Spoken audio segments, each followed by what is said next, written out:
Hit it, BD. I've been able to complete the main story of Jedi Survivor over the last week thanks to a review key provided by EA, and in short, I think it may be my favorite Star Wars game to date, but also to play. In this spoiler-free review, I'll go over the improvements to combat, exploration in the game world, as well as very general impressions of the story, again spoiler-free, and my biggest issue with the game as well. For gameplay, if you enjoyed Fallen Order, I think you'll love Survivor. The core elements of what made Fallen Order fun are all still there, but there's been a ton of additional refinements. The most obvious improvements for combat come in the form of the improved combat stances, expanding from just single and double lightsabers into additional stances for the crossguard style, blaster, and dual saber stances. My video on my gaming channel, Corey Loses, will be more focused on breaking down those stances, but each one did provide a unique way to approach the game and multiple ways to get myself killed. Before playing, I was most excited to get the dual saber stance, but that was unfortunately the one I struggled with the most. I don't think it's bad, but it did feel the hardest for me personally to learn how to be effective with it. I liked how it allowed you to cancel moves, but it also felt like the stance where even the special moves were a bit harder to land damage on, because of how much the moves themselves controlled your movement and jumped back. On the other hand, I had incredibly low expectations for the blaster stance, thinking I probably wouldn't use it at all, yet I ended up using it and enjoying it the most. I was afraid the blaster would take up too much focus in a game that I primarily enjoy for the lightsabers, but instead it feels like a nice supplement to the lightsaber in that form, which is focused on a fencing style of combat similar to what Count Dooku uses, or Form 2 if you're a big nerd. The style emphasizes weaving in and out to score hits, taking advantage of quick strikes and blaster shots to reduce the enemy's guard, and then popping back in for some quick damage. The crossguard stance, on the other hand, is anything but quick. It's super powerful, and heavily emphasizes correct timing on blocks and attacks, because you are moving slowly. If you mess up your timing, it's really punishing, but when you time your attacks right, it's super rewarding. I think all 5 styles will probably end up with people committed to maining them, but there's also some perks and skills which give buffs for switching it up in combat, so going between the 2 you have active. At any given time, you can only have 2 active stances to switch between, but you can change which those are from any meditation spot or workbench. The exploration and quasi-open world elements are also a huge upgrade over the first game. A lot of my frustration in Fallen Order was having to go back through the exact same path on the same planets repeatedly. There's only so many times I wanted to be forced to go down that same slide on Zepho, but luckily that's basically a non-issue here. Fast travel was added, but I think in completing the main story, around 20 hours of playtime for me, I used it about twice. Instead, the main planets you go to, while lower in number, are massively more fleshed out, with the level design in general just being a huge step up. For a good chunk of the story, you do bounce back and forth between 2 planets, which felt a little bit disappointing hearing at the end of one section I was going back to the prior planet, but the actual areas you were exploring were rarely repeats, so a lot of my fears there were pretty assuaged. There were a few planets in Fallen Order where I kind of dread going back to them, whether it's because of particularly annoying enemies, or being frustrating to get around to specific areas through repetitive prior areas, or because they're named Dathomir, but that feeling was entirely gone here. When free roaming to explore, fast travel does help, but the way the shortcuts are laid out is far more intuitive. In Fallen Order, they'd cut out a small section of the larger map, still requiring you to go through long paths to get to or from the Mantis. But in Survivor, once you have a lot of the shortcuts unlocked for any areas you do have to revisit, you kinda quickly zip through them to get to the newer, funner parts.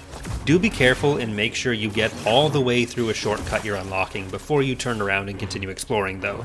Sometimes they'll say they're unlocked when you get to the zipline or elevator they're tied to, while still having a door you have to open at the end, which you can easily and embarrassingly forget to open, leading to a shameful repeating of some parts of the map if you've died.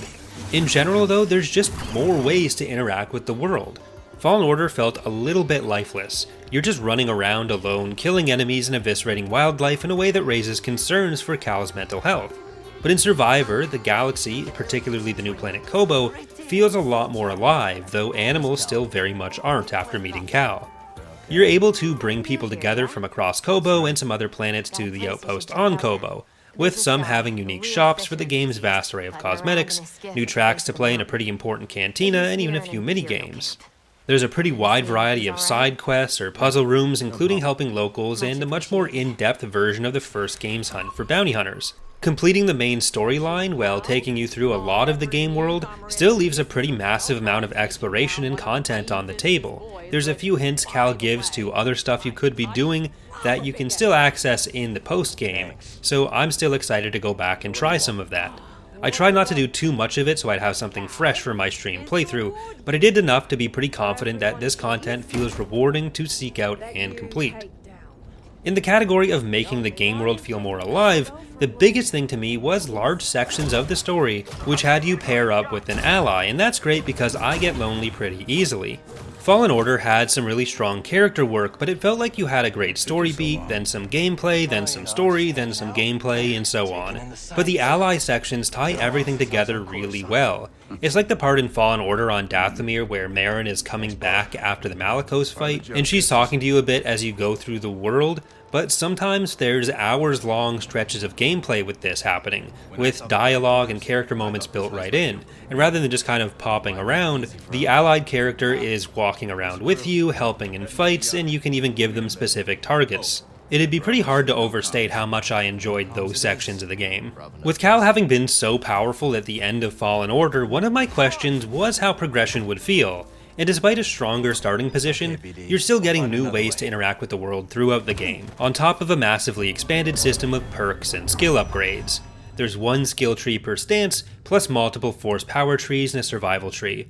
You will not be able to come anywhere near completing more than a couple of these in a full playthrough, so you'll want to pick a few places to really focus, and there are several reasons to go back and try the New Game Plus game modes. This keeps all the cosmetics you've unlocked and some other progress, but there are a few different versions of it that shake the game up, including one that makes lightsaber combat a lot more lethal, which is something I think a lot of players were asking for. And I think this is a good way to include it without compromising on the core gameplay of the game. The expansion in traversal options and new powers to open up previously locked or unbeatable areas feels natural.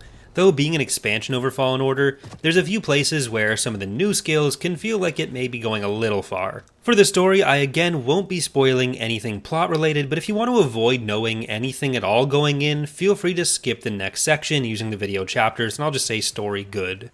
Respawn was able to build on the strong characters it had from Fallen Order, while introducing several new ones who fit in pretty well. We go from knowing the Mantis crew is dispersed, and the reasons for that hang over Cal's continuing story here, with the theme of obsession playing throughout the storyline for everyone, and leading to some really powerful moments. There was clearly a lot of care put into figuring out the characters and their motivations, leading to a sincerity and depth even for the villains, which makes most of the boss fights have a lot more weight than just beat up the bad guy, though there's definitely one or two of those, especially early on. As a lore nerd, the game pulls from a lot of established lore in other published works, some more overtly than others like the High Republic.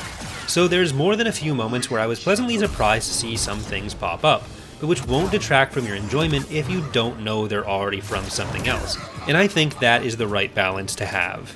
I already mentioned there's a lot of pretty deep customization options in the game, but this extends to an improved suite of accessibility options as well. I'm not the right person to opine on how sufficient or insufficient these are. All I can say is that they exceed Fallen Order, especially in terms of readability, which is something that I did benefit from a bit personally.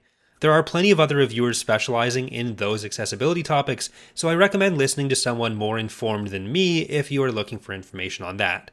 What I can also say is that the menus have a ton of useful information, from a much improved map, which shows your recent movements that really helps in not getting lost, to a log of everything you've done, and an expanded codex of story, enemies, locations, and more. Finally, well, if you can't tell, I did absolutely love the game. There was one elephant in the room which impacted my enjoyment in multiple situations: performance. I played the PC version, so I can't speak to console performance, but performance was a huge pain point. My frame rate would sit below 30 FPS most of the time, and in particularly busy points, it would drop as low as 8. The pre-release patches are meant to address this, but I can only review what I've seen, so if you're on the fence about purchasing the game for performance concerns, I strongly recommend waiting to see how people are doing with those patches. I'll be streaming the game with those patches starting at 11 AM Eastern on Thursday, the day before the game releases, but as soon as the patches are available and I've had a chance to test it, I'll pin a comment with how it has or hasn't impacted performance for me, so check that as well. That genuinely was the one area where I had any big complaints though. though. This may be my new favorite Star Wars game. I think the fact that I spent 20 hours in it completing the main story over the last week or so, but am still excited to start replaying even that tomorrow, along with the content that I didn't get to, is a pretty positive sign for how much I've enjoyed it. If you liked Fallen Order, I really don't think you'll be disappointed in Survivor.